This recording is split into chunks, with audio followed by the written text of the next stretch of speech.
Professor Bhagat Oinam is joining us. Thank you so much. Oinam sir, I hope you are safe and sound, taking care of yourself.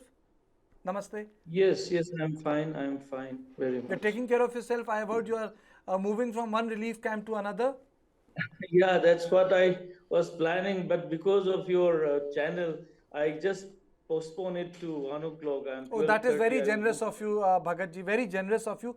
Sir, can you just take us through what you are witnessing in Manipur? See, it's a very crazy situations. At one side, this gun battles is happening, right? But in other sides also there is Live some from. kind of a indifference to what is going on. So the schools had been shut. Government offices are not, I mean, they are open, but not everyone is coming. And particularly in the Imphal area where cookies used to work, most of them are on leave and they will not be in a position to come. Still, in many pockets in Imphal, I took a toll yesterday, I drove around. Uh, there are many places of cookie houses which were burned, but there are also some colonies like Old Nambulen and others where still there are cookie residents. But certainly it's not a very happy situation. Their movement will be curtailed because of the fear psychosis. So the schools are being opened, but it is unlikely and it cannot be even thought of that cookies children coming to the schools in a Meitei-dominated area. That's the very sad state of affair. Our other panelist was also speaking about that. And so is the case in Churachandpur and Kangpokpi districts, which are Kuki-dominated areas, and the Meiteis are already displaced from there. So you cannot even think of children coming because there is no Meiteis left there. So this is the state of affair at the moment. But government somehow have decided that normalcy has to be brought in. So that is how the schools are open forcibly in one sense. And in the newspaper I read today, in the local newspaper, it started yesterday, but the attendance is very thin, 10 to 20%.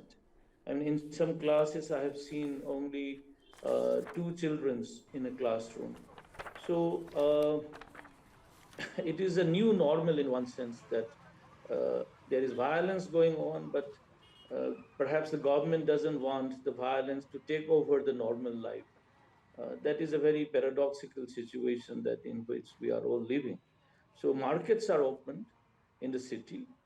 Uh, so it, at certain sense, there is certain normalcy visible, but it can erupt into a very violence at any point. So as I moved yesterday, there were lots of police forces, uh, pockets in different places stationed, so that any unwanted, incident which can come up should be checked.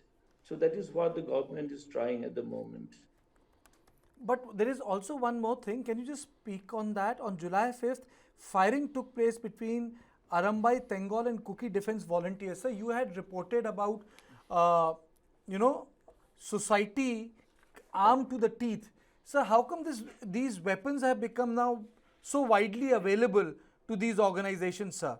I'm just asking you because you are there in Imphal and I have got newspaper and wire reports with me, sir. See, this is two, as I also gathered this information. One is the weapons that had been snatched away from the police station, right? This is not talking about one ethnic group. Can you unmute yourself? Yeah.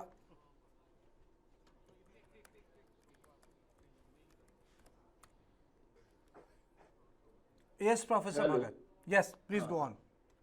so this is one form of, what you call procuring of arms. You must have heard yesterday one Meitei fellow was shot by the IRB and the BSF forces because they came to snatch the guns. And even the sarcasm or with which I could see is the justification that these people are saying is that we are not being protected, So we have come to take the guns to protect ourselves. So it becomes a very strange argument in one sense. So this kind of activity of snatching arms and procuring arms from the police station is one. But more worrisome instance or cases is of illegal arms that are being brought across the border. And I'm told that lots of sophisticated arms, M16, and then what you call that, which have a distance you can see up to 2 kilometers, sniper rifles. So these are INSAS. All these are very easily available. And that is something government is going to take lots of time to disarm these militants in both sides.